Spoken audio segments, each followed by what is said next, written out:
Bom dia a todos. Bom dia. Estou muito feliz de retornar a essa casa depois de quase 4 anos e ver ainda outros amigos que eu sempre reconheci quando estive aqui. Muito obrigada por todos aqueles que vieram hoje, porque hoje é um feriado, né? E a maior parte está viajando, né? Está aproveitando a vida material, entre aspas, né? E nós, então, vamos começar a nossa exposição de hoje eu quero partilhar com vocês uma história. E essa história, para que nós possamos analisá-la e, durante a nossa exposição, procurar ver o que ela representa para você. Em que momento que você está deste caminho da autoiluminação.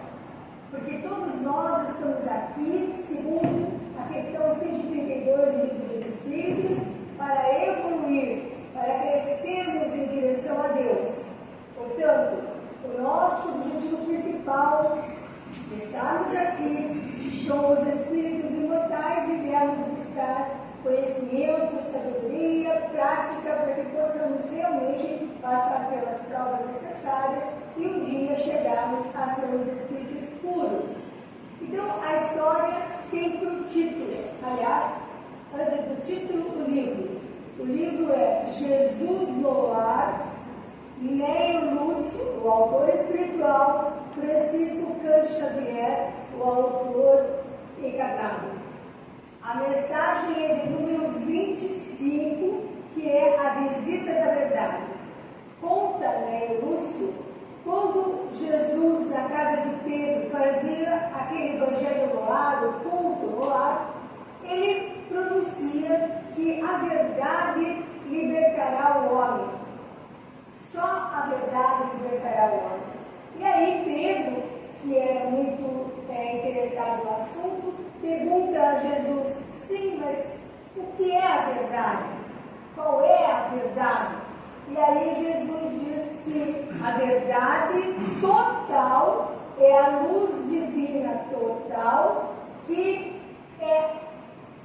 representa tudo aquilo que nós necessitamos saber, mas que nós vamos conseguir alcançá-la conforme nós evoluímos. Aí Jesus percebe que Pedro não entendeu bem. E aí ele vai então contar para ele uma história para que ele pudesse então compreender o sentido daquela colocação que ele fez. E ele conta que havia uma furna, uma caverna, onde jamais tinha entrado luz. E nela habitava um homem.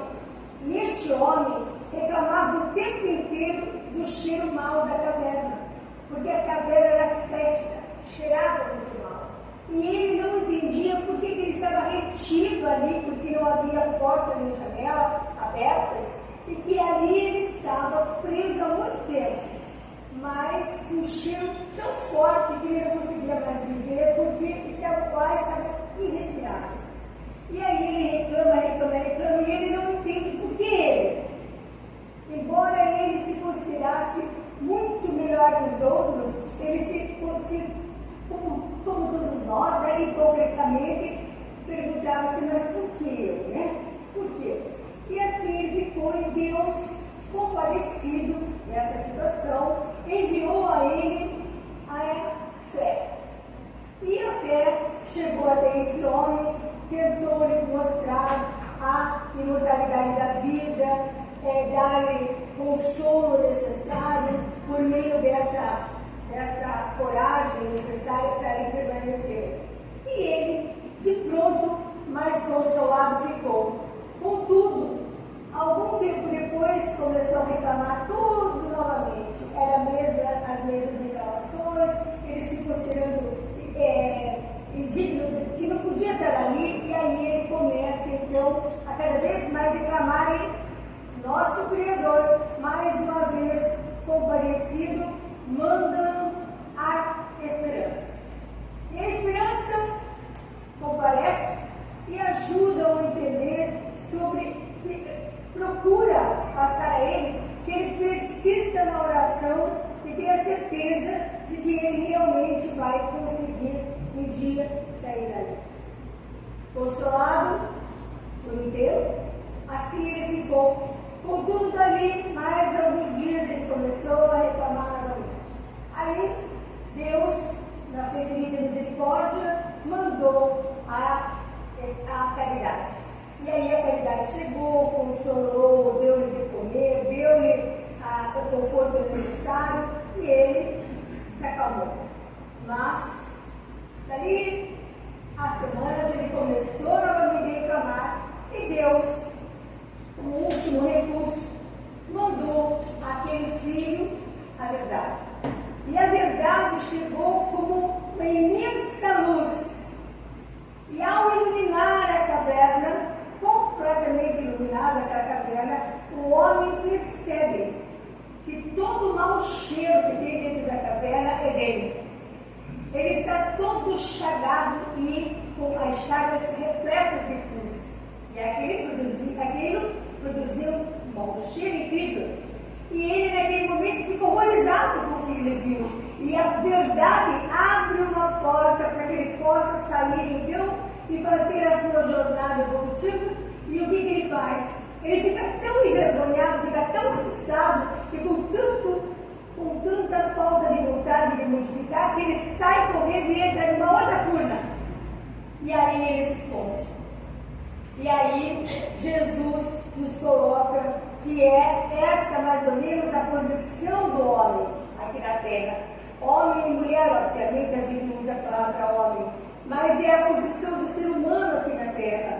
Embora venha a luz, mesmo parcial, pelas religiões, pelas filosofias, ainda assim nós abandonamos a ideia de modificar o nosso comportamento, a nossa vida. O que nós queremos é milagre.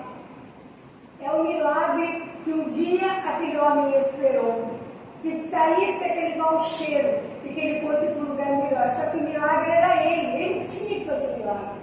Só que ele não entendeu que cabe a cada um de nós a nos limparmos das nossas imperfeições. Então, essa história, ela serve para nós pensarmos se essa é a nossa postura diante da vida. Se cada vez que a gente aprende alguma coisa, a gente aplica na nossa vida ou a gente simplesmente deixa na teoria. Essa é a pergunta que nós temos que responder.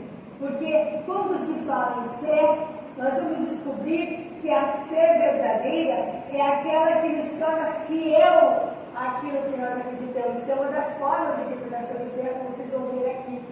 E em todos os slides vocês vão ver a bibliografia que eu utilizei. Por que eu faço isso? Por que eu utilizo os slides? Para que vocês tenham condições de, na sua casa, na sua residência, vocês poderem conferir aqueles ensinamentos e muitas vezes repetidos durante o dia para memorizá-los e assim facilitar a transformação moral. Então, vamos começar com o ensinamento de Jesus que tem em Lucas capítulo 8, versículo 6. Ninguém acendendo uma candeia a cobre com vaso ou a coloca debaixo do leito, mas coloca sobre o candeeiro, para que os outros entrem e vejam a luz. O que ele quer dizer? O que Jesus quis dizer? Qual é a luz?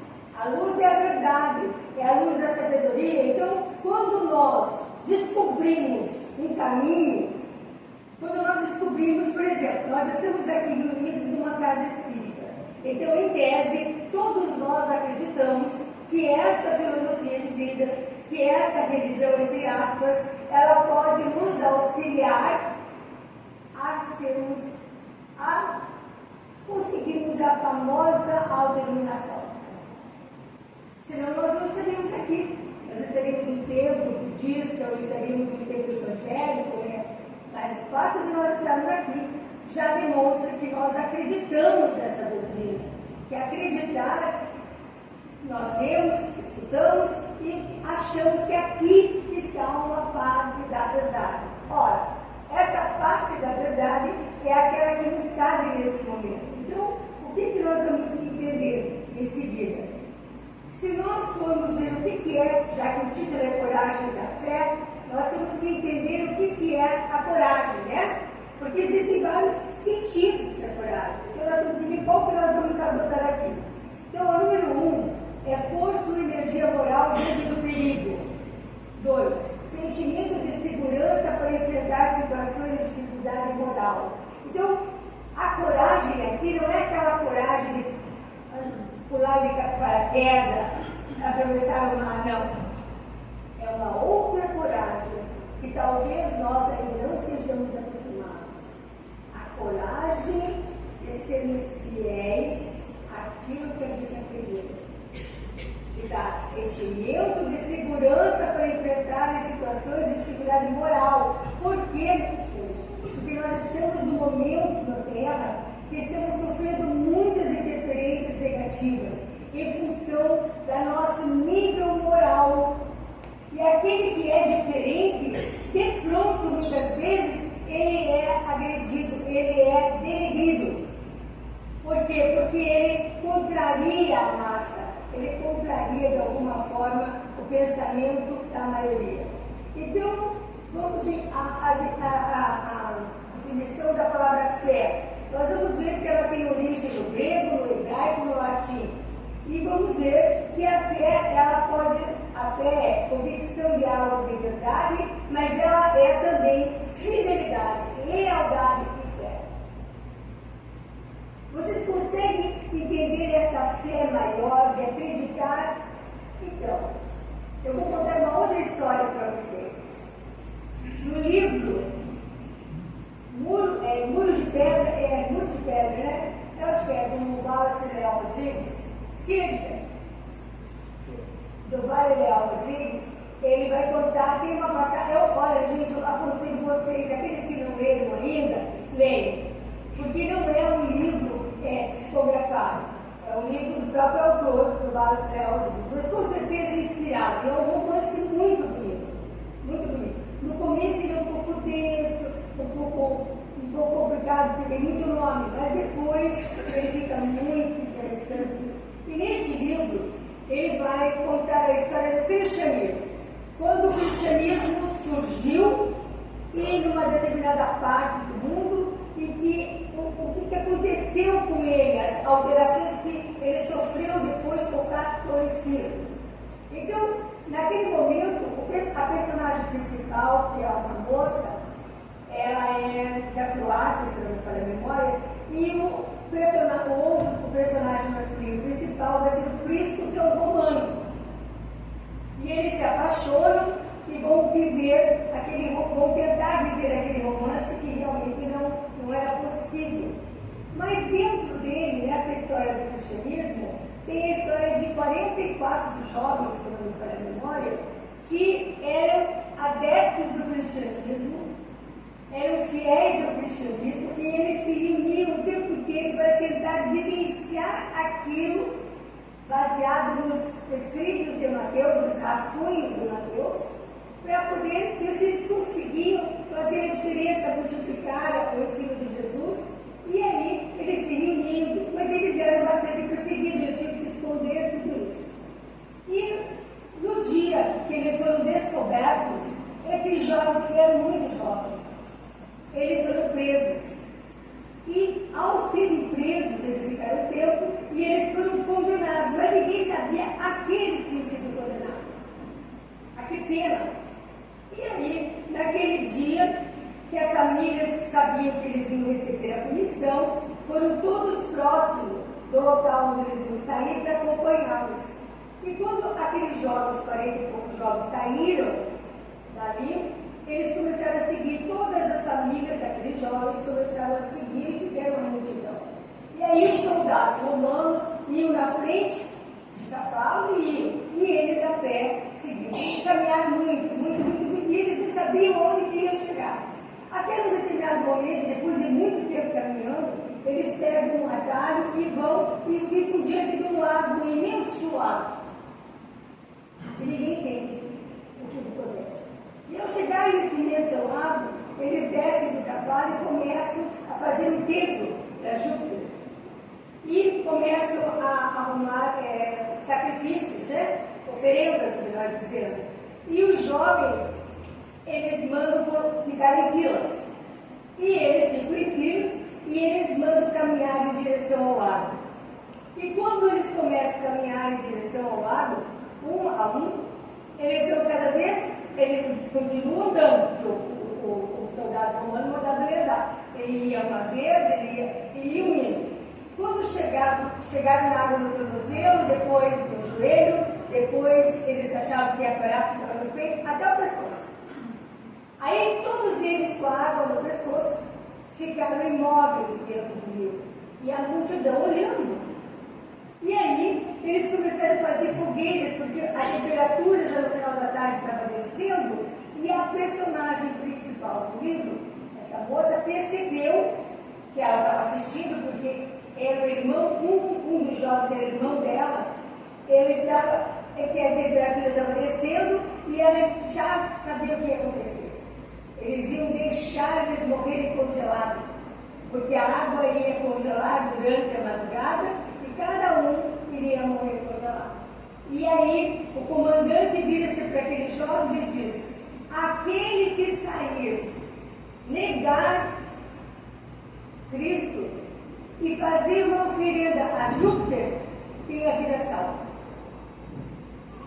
Todos entre 18 e 20 e poucos anos. Os parentes desesperados, porque nem todos os parentes eram cristãos. E aí? Os jovens permaneceram imóveis. E a temperatura descendo,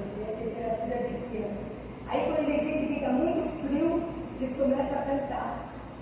Eles tinham muito cântico do louvor, que é aquele cântico que sobe para dar ânimo para cada um deles. E eles vão ficando cada vez mais fortes e ficam ali. E aí vai congelando os pés, vai congelando as pernas, e eles ficando cada vez mais gelados e perdendo toda aquela energia vital. Quando um deles, justamente aquele que queria transformar Jesus no Deus, que era já um pleito já antigo, tirar Jesus como homem e transformá-lo como Deus único, ele resolve renunciar a Cristo. E quando ele sai, os outros jovens, ninguém faz nada, mas ficam admirados. Aí ele sai porque ele era tipo um supervisor de todos eles. Aí ele sai e já com as pernas endurecidas não consegue caminhar e cai. Mas ninguém ajuda, nem os romanos e nem os que estavam assistindo, os parentes. E ele vai em direção à fogueira. E aí o soldado diz: não, você tem que primeiro oferecer a Júpiter. Ele vai, faz a oferenda a Júpiter e vai. Quando ele se aproxima da fogueira, ele morre. Ele que queria tanto salvar a vida, ele morre. E aqueles jovens continuam ali. No final da madrugada, só tinha ficado um jovem, que era o Cirilo, o irmão dessa moça, que é o último. Aí o comandante vira e diz assim: o resto já tinha morrido tudo, já tinha desencarnado todos. Aí o que aconteceu? O comandante olha para a mãe dele e pergunta: teu filho está vivo. Porque eles só podiam tirar o corpo quando morresse. Aí todos tiraram e acharam que ele também estava morto, mas ele não estava.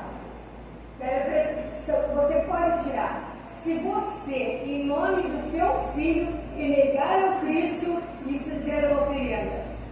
Esta mãe, que todos dizem que o amor de mãe é maior que qualquer outro amor, vira para o comandante e diz: se ele não negou, não sou eu quem vou negá-lo. Entra dentro do lago e fica com ele até ele morrer. Aí eu pergunto para vocês: será que nós teríamos condições de fazer isso? Não num lago, porque isso, graças a Deus, não é mais feito.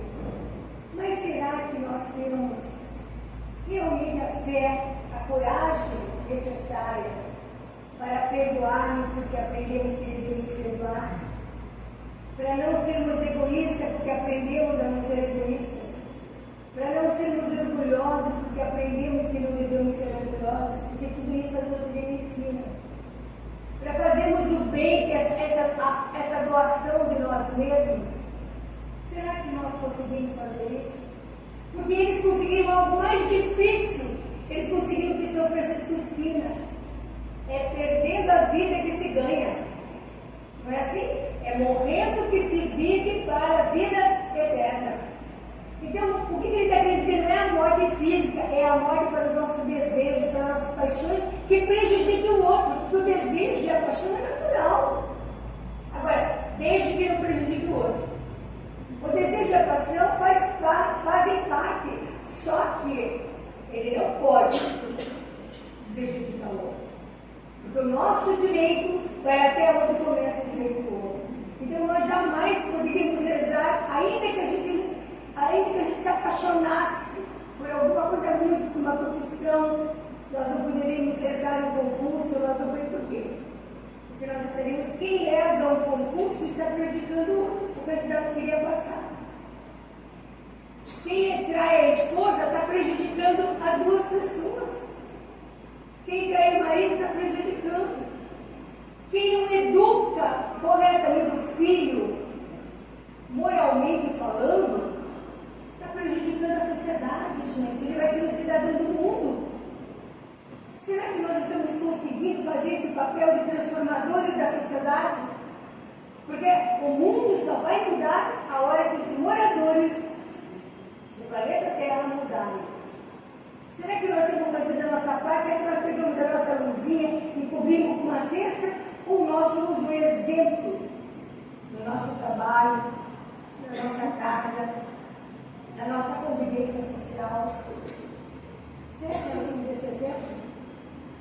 Será que você é uma sogra que exemplifica o amor junto da sua nora? E será que a nora exemplifica o amor junto com a sogra? Será que nós entendemos já que nós somos uma família única, que qualquer coisa que um faça tem consequência na sociedade? Será que nós ensinamos isso para as nossas crianças? Esta é a coragem da fé. Nós não precisamos mais conjurar Jesus, nós precisamos mostrar que acreditamos naquilo que nós aprendemos. Senão, o aprendizado é inútil. Então, o que nós vamos ver?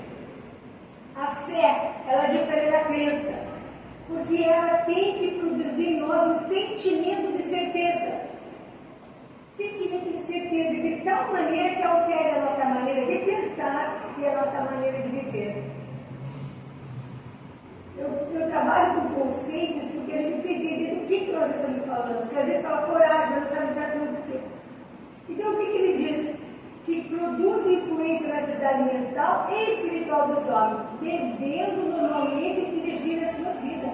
Então, não existe como você ser espírito dentro da casa espírita e brigar com a tua esposa em casa não sendo um espírito. Nós precisamos ser espírito em tempo integral, 24 horas por dia. Ou melhor, ser cristão 24 horas por dia. Aí nós vamos conseguir realmente. Aí em Mateus capítulo 17, versículo 20, Jesus vai colocar: pois em verdade vos digo, se tivesses a fé do tamanho de um grão de mostarda, direis a essa montanha, transporte daí para ali, e ela se transportaria, e nada vos seria impossível. O que Jesus está querendo nos ensinar? Que mesmo esse início de fé que é o nosso, ele já é bom. Ele já é bom. Porque ele nos dá um objetivo, ele nos dá uma diretriz. Se eu acredito nisto, eu vou fazer o necessário para atingir isto. Não precisa ser uma fé grande. Uma fé maior nós vamos ter conforme a gente vai caminhando. Tem gente que diz assim, mas filho, eu não tenho fé. Mas então, procure estudar, procure compreender o mundo para você entender o que é isso, por que você está aqui. Será que nós sabemos o porquê que nós estamos aqui? Tem gente que passa a vida inteira procurando uma missão. Quando a maior missão em sentido amplo é estar aqui e fazer um papel diferenciado. Aí nós vamos ler que às vezes a gente desencarna, como André Luiz no livro Nosso Lar, chega lá e está crente que abafou aqui na terra, chega lá e cometeu vários erros. Não foi um bom marido, né? Não foi um pai tão participativo, foi um médico bom, mas só dos ricos, não teve a intenção Então, nós também somos assim. Ah, mas então eu já errei bastante. Sim, ótimo, todos nós erramos. Aqui na Terra, ainda o aprendizado muitas vezes é por meio do erro. Se a gente errou, se arrependeu, a gente vai fazer de uma outra maneira na outra vez. Não pode ficar na culpa, na falta de experiência, não. E, continuando. Muito se pedirá aquele que recebeu. O que significa? Que quanto mais eu sei, mais responsável eu sou. Tem desculpa aquele que não teve chance de entender, de aprender, mas aquele que já compreendeu, que já entendeu, que já recebeu notícia, ele vai ter mais responsabilidade. E eu me lembro, vou compartilhar um acontecimento pessoal com vocês, se me derem licença, só para vocês entenderem que interessante. Eu fui visitar uma família muito amiga minha em Natal, eles são católicos. E tive a infeliz ideia de levar o livro espírita.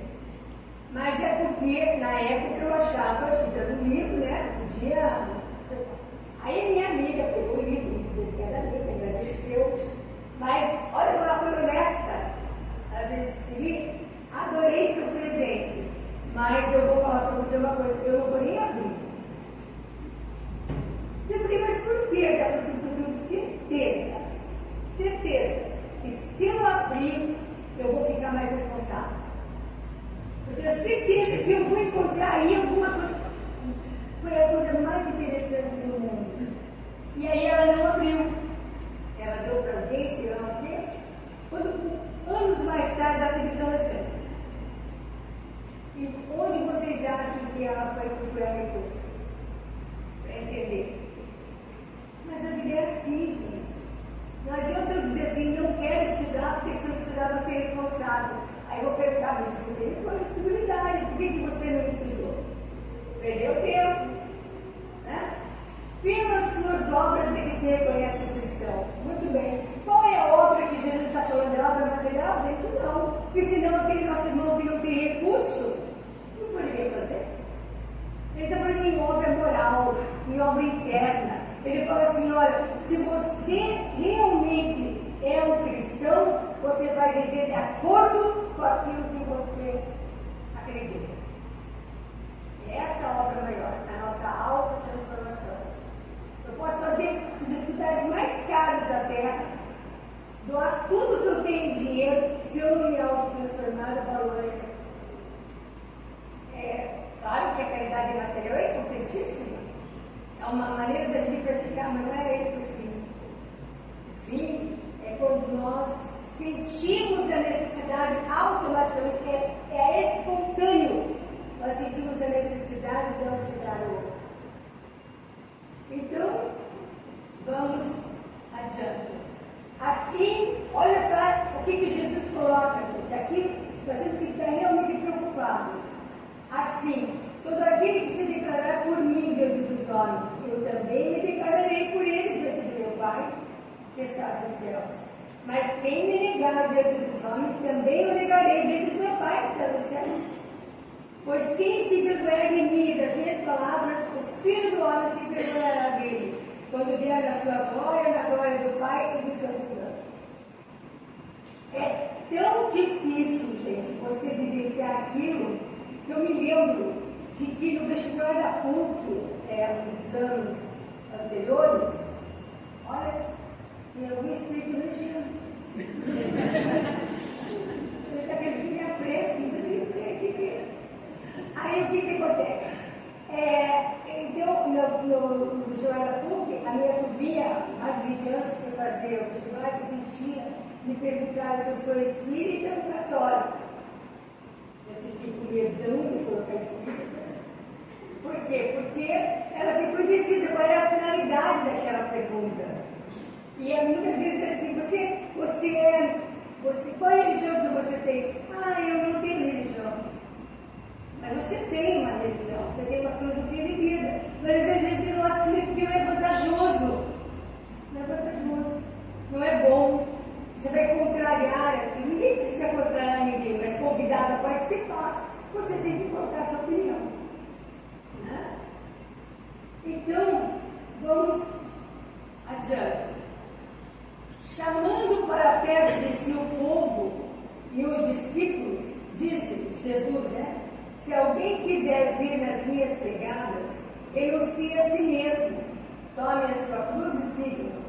Porquanto aquele que se quiser salvar a si mesmo, perder-se-á, e aquele que se perder por amor de mim e do Evangelho, se salvará. Com efeito, de que serviria a um homem ganhar o mundo todo e perder-se a si mesmo? Sabe quando eu vejo um noticiário assim, uma pessoa que roubou, uma pessoa. Quando eu vejo muito pouco noticiário, eu não assisto televisão.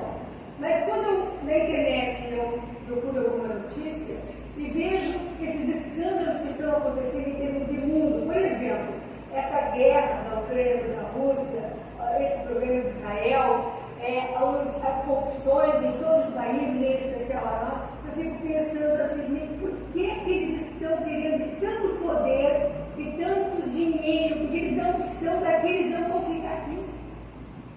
Eles se endividam a vida toda para deixar tudo aqui e com uma herança negativa da imagem deles. E eu fico pensando, não podem ter religião, e me surpreende, porque muitos têm religião. Muitos têm, inclusive espírita. Não significa nada para eles, significa um rótulo para a maioria, porque como é que uma pessoa que se diz cristão pode desviar dinheiro do governo, pode desviar dinheiro às vezes do colega, do sócio, pode adulterar um concurso, como é que pode? Porque vai ficar aqui, tudo vai ficar aqui. Mas ele perde, é a verdadeira vida, ele perde por no máximo 100 anos aqui. Vocês já imaginaram que 100 anos é nada, diante de 5 mil, de 6 mil, de 7 mil anos? E às vezes a pessoa, ela endivida-se nesse ser para poder aproveitar a vida. É como agora, por exemplo. Nós estamos com uma série de pessoas nos bailes de carnaval, nesses momentos do carnaval, que ninguém é contra, mas as consequências muitas vezes estragam a vida inteira. As consequências em 3 dias de festa pode estragar a vida inteirinha. De uma pessoa que cai de mau jeito e fica paralítica. Quantos a gente conhece? Pessoas que morrem na estrada porque alcoolizadas. Consequências. Existe um livro muito bom que eu sempre cito nessa época do carnaval, que é Nas Fronteiras da Loucura. Quem lê esse Nas Fronteiras da Loucura vai saber o que é o carnaval no Brasil. Quais são as consequências do carnaval no Brasil? E olha, gente, o carnaval que está ali relatado é de 1970 e pouco, não era metade, não é metade do que tem agora. Não é metade. Quantos jovens se iniciam nas drogas nesse momento? Quantas meninas se engravidam nesse momento? Então ali traz muitos desses exemplos. E a gente fica pensando, nossa, nem os espíritos conseguiram ajudar. Porque não tinha como. As pessoas estavam tão inebriadas, tão alcoolizadas, que ainda que os espíritos tentassem tirá-las do equilíbrio, não conseguiram. E elas iam desencarnar. Jesus lhe diz: eu sou o caminho e a verdade e a vida. Ninguém vai ao Pai senão por mim. Isto fez com que Kardec colocasse no livro dos Espíritos, quando perguntou aos Espíritos quem era o nosso modelo, quem era o Espírito mais perfeito que veio na Terra. Os Espíritos respondem: Jesus. Ele é o nosso modelo e guia. Modelo é aquele que nós temos que seguir, e guia é o que está nos direcionando em direção a Deus. Então, quem possui os meus mandamentos? Que são os mandamentos? A lei de Deus, gente. A lei de Deus. Quem possui os meus mandamentos e os observa, esse é quem me ama. Quem me ama será amado por meu Pai, eu o amarei e me manifestarei a ele. Quanto mais eu permaneço na lei de Deus, espiritualidade maior. Isso nós sempre colocamos para aqueles que são médios específicos. Ninguém precisa mudar, só que quanto mais moralizado ele fica, mais antenado ele fica com a espiritualidade elevada.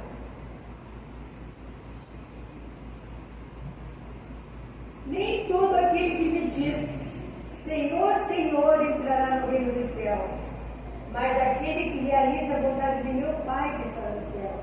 Naquele dia, muitos me dirão, Senhor, Senhor, não profetizamos em teu nome? E em teu nome expulsamos demônios?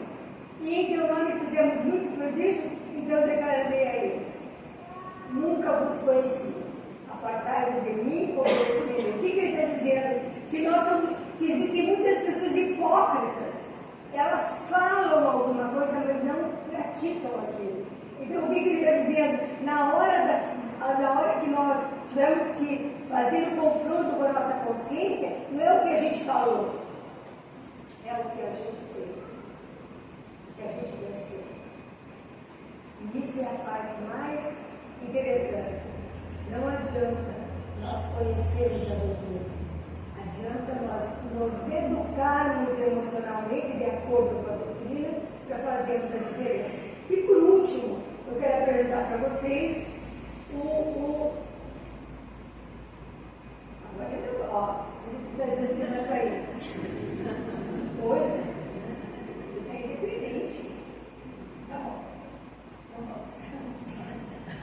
Você sabe que ele dá para desobedecer Espírito, né? Então, vamos tentar entender o que Jesus falou. Vós sois o sal da terra. O que todos nós sabemos o que é sal, sabemos? Todos nós identificamos o sal. Se você pegar um arroz salgado, você vai dizer, meu Deus, que arroz salgado. Não é assim? Se você misturar o trigo, o açúcar e o sal, você põe o dedinho e vai descobrir quem? O sal. Não é assim? Por isso que Jesus vai usar este termo. Porque o sal conserva. Porque o sal faz a diferença. Então o sal ele serve para conservar a lei de Deus. Ele não deturpa a lei de Deus. Ele não transforma a lei de Deus numa lei para adquirir coisas materiais. Ele explica que a lei de Deus é para a sua evolução espiritual. Aí ele diz, se o sal tornar-se insosso, sem sabor, com o que se salgará? Quer dizer, se nós não fizermos a diferença, o que vai acontecer? Nada. Para mais nada presta, senão para ser lançado fora, ser pisado pelos homens. Aí ele completa, vós sois a luz do mundo. Não se pode ocultar uma cidade situada sobre o monte, nem se acende uma candeia colocando-a debaixo do monte, mas sobre o candeeiro, assim ilumina todos que estão em casa. Então, se nós já adquirimos a luz, parte da verdade, nós temos que exemplificar. Porque aí nós faremos a diferença. Da mesma forma, brilha a vossa luz diante dos homens, que vejam as vossas boas obras e glorifiquem vosso Pai que está nos céus. Vocês lembram de uma oração que é muito antiga e corre pela internet há muitos anos, sem autor, que diz assim, Pai, reveste-me da tua beleza para que todos que se aproximem de mim sintam a sua presença. Eu acho lindo isso.